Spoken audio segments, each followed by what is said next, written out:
이효성 방통위원장이 공영방송 정상화에 좀 조속히 나서겠다. 네. 어떤 의미인 거죠? 사실은 그 대통령도 약간 유사한 발언을 하지 않았습니까, 과거에? 예. 방송, 이 공영방송에 대한 문제점을 간과하지는 않겠다라고 얘기를 했지만. 잘 알고 있다. 잘 알고 있다. 이렇게 얘기를 했고, 이효성 방통위원장은 본인이 이 관련된 기관 아닙니까? 수장 아닙니까? 그렇죠. 그렇기 때문에 공영방송의 목적, 본래의 목적, 그리고 방송위의 그 설립 목적에 충실할 수밖에 없는데, 방송이 설립 목적이 바로 방송의 자유와 독립을 보장해 주는 겁니다.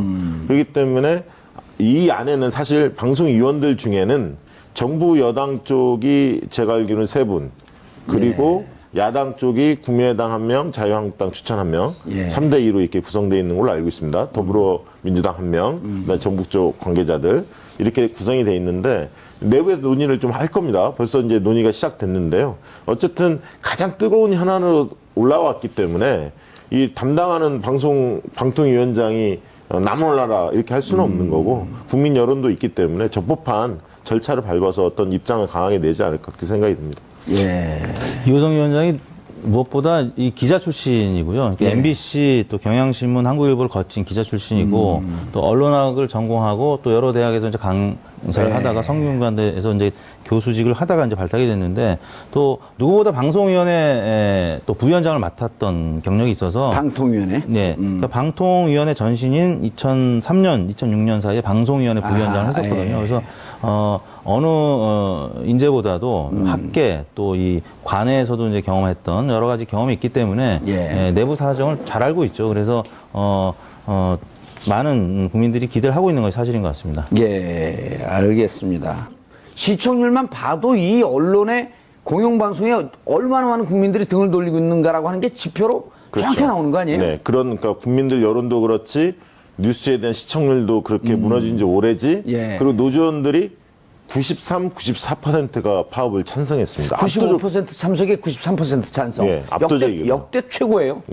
그러다 보니까, 그리고 또 북한 6차 핵실험이 발발했고, 이런 와중에 법치주의와 안보를 강조하는 제1야당이 국회를 뛰쳐나가서 장애투쟁을 하고 있기 때문에 시민들의 인식 속에서 곱지 않게 보일 거고요. 특히 이제 제가 볼 때는 이번에 이제 김영주 장관이 굉장히 영리하게 칼을 잘 빼들었다, 그렇게 보여집니다. 그러니까 무리하지 않고 법에 나와 있는 그대로 고용노동청을 통해서 김장겸 그 사장을 소환하는 그런 어떤 절차를 밟았기 때문에, 한국당, 자유한국당이 주장하는 뭐 정권 장악 음모 이렇게 그 이야기를 하고 있지만 그 부분에 대한 설득력이 그렇게 높지는 않은 것 같습니다. 그러니까요. 그것도 노동운동을 이제 노동부 장관이 노동운동을 오래 해봤고 그러다 보니까 실제로 노조 활동하는 사람들은 부당노동 행위가 얼마나 아픈 줄 아는 거거든요. 그리고 지난 2012년에 170일간의 파업을 통해서 불법으로 해고된 분이 6명이고 법원에서는 부당 노동 행위, 그러니까 그 파업 부당하지 않다라고 하는 판결을 내리고 복직시켜라라고 하는 결정을 해도 계속 그 법정으로 투쟁을 그 법정 싸움으로 끌고 가고 있고, 국민들이 안다는 거예요. 그렇죠, 알죠. 그리고 기자들이나 PD들이 그 노조를 탈퇴하라, 얼마나 종용을 받았고 그걸 거부했을 때 불이익을 받았던 것들이 여러 폭로가 되고 있지 않습니까? 그런 과정들을 국민들이 많이 인식하고 있기 때문에 더 오히려 이런 여론이 더 오히려 그 지지 여론 쪽이 찬성 여론 쪽이 오히려 높아질 가능성이 더 높다고 보여집니다. PD들이 갖고 눈치 오고 있고, 스케이트장도 갖고, 기자들이 갖고 티켓 판매하고 있고, 아나운서들이 갖고 시설 관리하고 있고, 이런 걸 국민들이 이제 보는 거죠. 그런데 보수층 사이에서도 공감이 43%, 비공감이 46.8%, 꽤 높게 나온 거네요, 공감이.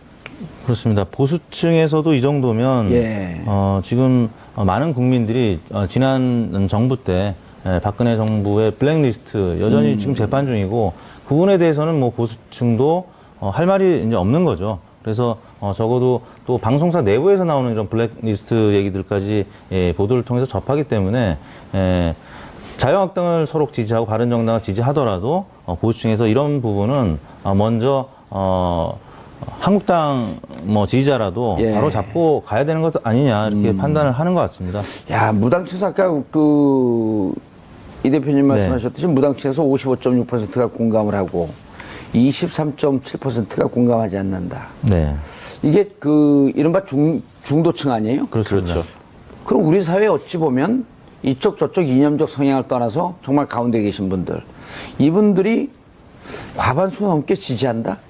의미 있는 수치네요, 이게. 그렇죠. 작년에 이제 촛불 혁명 때도 예. 사실 좀 거칠게 시위하는 분들 혹은 이제 폭력 사태까지 벌어질 수도 있었는데 예. 일반 시민들이 다 걷어내잖아요. 걷어내고 예. 그러면서 정말 평화적으로 이루어졌기 때문에 정권 교체가 자연스럽게 문재인 정부로 넘어간 것 아니겠습니까? 이제 그런 예. 부분 때문에 중도층, 그러니까 지금 일부 보수 언론이나 보수 정당에서는 지금 여론조사 자체가 너무 경도돼 있다. 문재인 정부를 지지하는 사람들만 조사하는 것 아니냐라고 하지만 적어도 중도층에서만큼은 여전히 압도적인 여러 가지 정책적인 지지를 보내고 있고 여러 이슈에 대해서 문재인 정부를 응원하는 지지를 보내고 있기 때문에 이거는 이제 보수 정당이나 보수 지지층에서도 사실 그다지 이론을 제기할 수 없는 그런 환경인 것 같습니다. 자, 박시영 부대표님, 여론조사를 통해서 여기까지 들여다볼 수는 없겠지만, 자, 김장겸 사장이 사법경찰권을 갖고 있는 노동부로부터 부당 노동 행위와 관련해서 조사하겠다.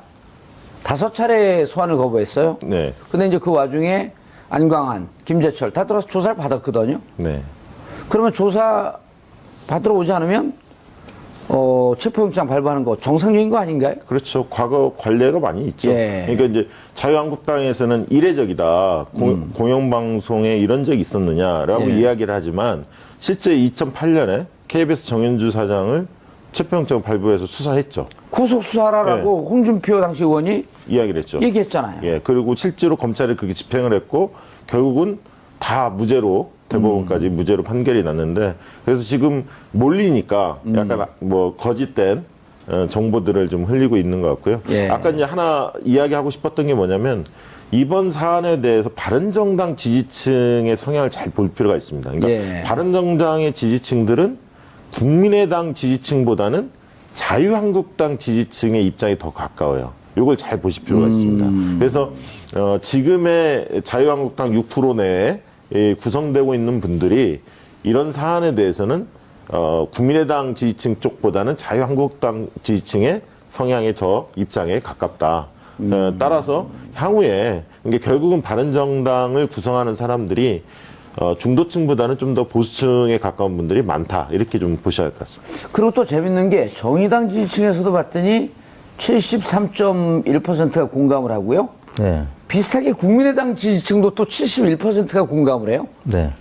그럼 국민의당이 정의당에 가까운 건가요? 샘플 사이즈가 이제 30명 안팎이기 때문에 이제 오차 범위가 조금 더 세분화되면 클 수 있죠. 그래서 일반적인 경향성, 그러니까 이제 공감한다라는 쪽에 무게 중심이 실려 있는 것은 사실인데, 전체 견적이 정의당과 이제 비슷한 수준이다라고 단정짓기는 어렵고요. 일단 가장 높은 정당 지지층, 이제 민주당 지지층이 84.1%가 그렇죠. 공감하는 것으로 가장 높았고, 정의당, 국민의당도 국민의당은 다른 이슈와 관련해서는 이제 궤를 달리할 수 있지만 적어도 이 문제, 언론 문제만큼은 국민의당도 여러 가지 또 피해를 본 소속 정치인들이 있기 때문에 지지층도 비슷한 생각을 하고 있는 것 같습니다. 그러니까 이 여론조사와 무관한 거지만 언론을 정권의 입맛에 맞게 좀 통제하려고 한다? 이런 정치권의 주장은 좀 이해가 안 가는 게, 그러면은 거기 1000여 명이 넘는 노조원들 중에 95%가 참여해서 93%가 동조할 때는 그럼 우리 권력의 입맛에 맞는 방송을 만들겠습니다. 이러고 파업을 하나요? 그건 아니죠. 그렇게 된다면 그 정도로 찬성 파업에 대한 동참률이 이렇게 높지 아니, 않죠. MBC 기자 PD 구성원들을 이건 정말 무시하는 발언 그렇죠. 아니에요? 그 안에는 보수 성향을 가진 기자들도 있는 거고요. 진보적인 성향을 가진 기자들도 있고 섞여 있다고 봐야죠. 다만 정권의 외풍을 받지 않고 독립적인 언론을 방송을 만들겠다. 이런 주장이 가장 강한 거 아니에요? 이제 방송의 자유와 독립성 이 부분들로 지금 경영진의 사퇴. 네, 그 부분이 그동안에 이루어지지 않았기 때문에 이번 기회에 바로 잡아야 한다. 그런. 알겠습니다. 자, 김장겸 사장이 조사를 받고 나오면서 내가 취임한 지 6개월밖에 안 됐는데 부당 노동 행위를 내가 뭘 했냐 하니까 이제 노조 측에서는 무슨 얘기냐, 대부분의 이런 혐의들이 사장 취임 이전이 보도국장과 보도본부장 시절에 이루어진 일이다. 당시 그렇죠. 황태자 아니었었냐? 그러니까 예를 들어서 외부에서 온 예. 외부 영입 인사로서 사장이면은 이 부분 공감할 수 있겠으나 2012년 취임한 김재철 사장 때부터 승진을 계속 이어왔고 예. 또 과정에서 보도국장과 또 보도본부장으로 일을 해왔었기 때문에 노조가 봤을 때는 당시 사장과 같이 어떻게 보면 공모한 거 아니냐 이렇게. 김재철 사장과 보도본부장, 보도국장 정도면 하나의 패키지로 움직인 거 아니에요? 네. 그리고 이제 그 과정을 거치면서 이제 대표이사가 됐기 때문에 지속적인 책임을 져야 된다는 노조의 입장인 것이죠. 뭐 이런 것들이 계속 보도가 됐기 때문에 이제 조금 전처럼 3명 중에 2명이 노조 입장을 공감하는 것이 아닌가 싶습니다. 뉴스에 대한 시청률도 그렇게 무너진 지 오래지. 예. 그리고 노조원들이 93, 94%가 파업을 찬성했습니다. 95% 참석에 93% 찬성. 예, 압도적이죠. 역대 최고예요. 예.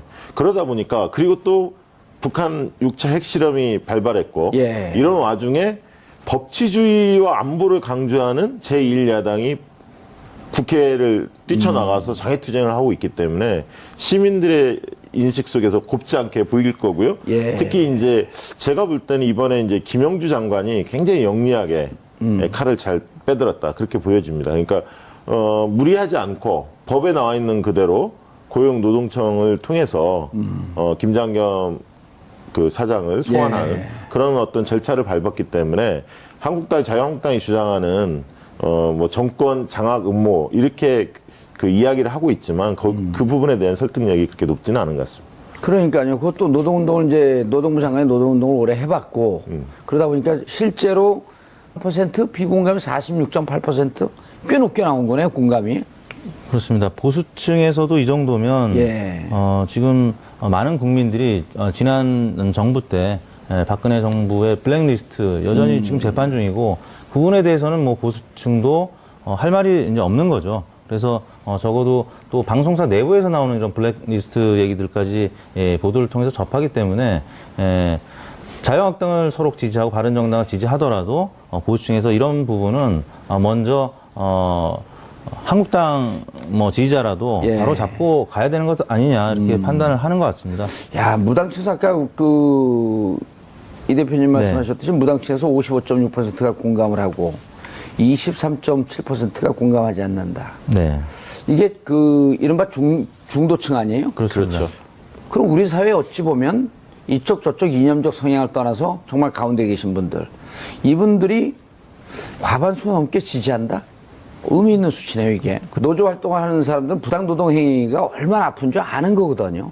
그리고 지난 2012년에 170일간의 파업을 통해서, 불법으로 해고된 분이 6명이고, 법원에서는 노동 행위, 그러니까 파업 부당하지 않다라고 하는 판결을 내리고, 복직시켜라고 하는 결정을 해도 계속 그 법정으로 법정 싸움으로 끌고 가고 있고 국민들이 안다는 거예요. 그렇죠, 알죠. 그리고 기자들이나 PD들이 예. 그 노조를 탈퇴하라 얼마나 종용을 받았고 그걸 거부했을 때 불이익을 받았던 것들이 여러 폭로가 되고 있지 않습니까? 예. 그런 과정들을 국민들이 많이 인식하고 있기 때문에 더 오히려 이런 여론이 더 오히려 그 지지 여론 쪽이 찬성 여론 쪽이 오히려 높아질 가능성이 더 높다고 보여집니다. PD들이 갖고 눈치 오고 있고 스케이트장 갖고 기자들이 갖고 티켓 판매하고 있고 아나운서들이 갖고 시설 관리하고 있고 이런 걸 국민들이 이제 보는 거죠. 네. 예.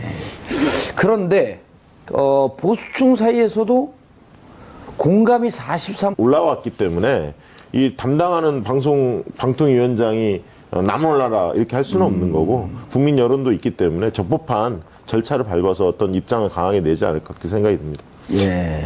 이호성 위원장이 무엇보다 이 기자 출신이고요. 예. MBC 또 경향신문 한국일보를 거친 기자 출신이고 또 언론학을 전공하고 또 여러 대학에서 이제 강사를 네. 하다가 성균관대에서 이제 교수직을 하다가 이제 발탁이 됐는데 또 누구보다 방송위원회 또 부위원장을 맡았던 경력이 있어서 방통위원회. 네. 그러니까 방통위원회 전신인 2003년, 2006년 사이에 방송위원회 부위원장을 했었거든요. 예. 그래서 어느 인재보다도 학계 또 이 관내에서도 이제 경험했던 여러 가지 경험이 있기 때문에 예. 내부 사정을 잘 알고 있죠. 그래서 많은 국민들이 기대를 하고 있는 것이 사실인 것 같습니다. 예, 알겠습니다. 시청률만 봐도 이 언론의 공영방송에 얼마나 많은 국민들이 등을 돌리고 있는가라고 하는 게 지표로 정확히 나오는 거 아니에요? 네, 그러니까 국민들 여론도 그렇지. 이효성 방통위원장이 공영방송 정상화에 좀 조속히 나서겠다. 네. 어떤 의미인 거죠? 사실은 그 대통령도 약간 유사한 발언을 하지 않았습니까, 과거에? 예. 방송 이 공영방송에 대한 문제점을 간과하지는 않겠다라고 얘기를 했지만 잘 알고 있다. 잘 알고 있다 이렇게 얘기를 했고 이효성 방통위원장은 본인이 이 관련된 기관 아닙니까, 수장 아닙니까? 그렇죠. 그렇기 때문에 공영방송의 목적, 본래의 목적, 그리고 방송위의 그 설립 목적에 충실할 수밖에 없는데, 방송이 설립 목적이 바로 방송의 자유와 독립을 보장해 주는 겁니다. 그렇기 때문에 이 안에는 사실 방송위원들 중에는 정부 여당 쪽이 제가 알기로는 3분, 그리고 야당 쪽이 국민의당 1명, 자유한국당 추천 1명, 3대2로 이렇게 구성되어 있는 걸로 알고 있습니다. 더불어민주당 1명, 그다음에 정부 쪽 관계자들 이렇게 구성이 되어 있는데, 내부에서 논의를 좀 할 겁니다. 벌써 이제 논의가 시작됐는데요. 어쨌든 가장 뜨거운 현안으로